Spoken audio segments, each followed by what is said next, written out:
ഒരു തേയിലത്തോട്ടം, അതിനു നടുവിലൊരു കാട്, അതിനു പറയാൻ പല കഥകൾ. ഇത് ഹാരിസൺ ട്രെയിൽ. പലപ്പോഴും ഞാൻ യാത്രകളെ ഇഷ്ടപ്പെടുന്നത് അതിൻ്റെ വ്യത്യസ്തതകൾ കൊണ്ടാണ്.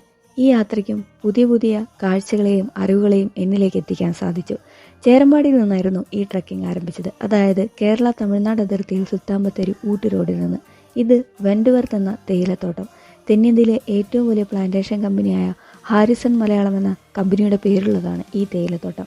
100 വർഷങ്ങൾക്കുമപ്പുറം പഴക്കമുണ്ടെന്നാണ് അറിഞ്ഞത്. ഈ ട്രക്കിങ്ങിനെ വ്യത്യസ്തമാക്കിയതും അതുതന്നെയായിരുന്നു.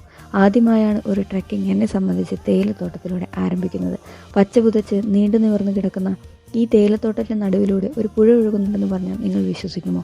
എന്നാലുണ്ട്, ചോലാടി പുഴ. അതും ഒരു ആദ്യ അനുഭവമായിരുന്നു. പിന്നീട് ഈ യാത്ര എത്തിച്ചേരുന്നത് ഇവരുടെ തന്നെയായ ഒരു പ്രൈവറ്റ് ഫോറസ്റ്റിലേക്കാണ്. വഴികളാണെന്ന് തോന്നാത്ത കാട്ടുവഴികൾ, ചെറിയ ചെറിയ വെള്ളച്ചാട്ടങ്ങൾ, പാറക്കെട്ടുകൾ, കാടിൻ്റെ നിശബ്ദത, അങ്ങനെ. ഇതിനുമെല്ലാം ഇടയിൽ ഇവിടെ പരിചയപ്പെടേണ്ട ഒരാളുണ്ട്, ഹൈഡ്രാം. ഇതിൻ്റെ പ്രവർത്തനവും ഇതിനു പിന്നിലെ സയൻസും അവിടെ നിന്ന് ആ കാടിന് നടുവിൽ നിന്ന് കേട്ടപ്പോൾ ഇത്രയും വർഷങ്ങൾക്കുമപ്പുറം ഇങ്ങനെയൊരു യന്ത്രം ഈ കാടിനുള്ളിൽ പ്രവർത്തിച്ചിരുന്നു എന്നത് ആശ്ചര്യപ്പെടുത്തുന്നതായിരുന്നു. അങ്ങനെ വീണ്ടും യാത്ര തുടർന്നു. കാട്ടുവഴി അവസാനിച്ച് വീണ്ടും തേയിലത്തോട്ടത്തിലെത്തി. അവിടെ ഒരു പുരാതന ഗുഹയുണ്ടായിരുന്നു. അതിനു പിറകിലും 2 കഥകളുണ്ടായിരുന്നു, സ്വർണ്ണഖനനത്തിൻ്റെയും പഴശ്ശിയുടെയും. ഇതിന് ഉൾവശം നമുക്ക് കയറി കാണാൻ സാധിക്കും. കൂട്ടത്തിൽ കുറച്ച് വവ്വാലുകളെയും കുഞ്ഞൻ ഞണ്ടുകളെയും ഒക്കെ കണ്ടു. അങ്ങനെ ഈ യാത്ര അവസാനിച്ചപ്പോൾ അവർ ഞങ്ങൾക്ക് പരമ്പരാഗത രീതിയിൽ ഒരു ചായയൊക്കെ ഉണ്ടാക്കി തന്നു.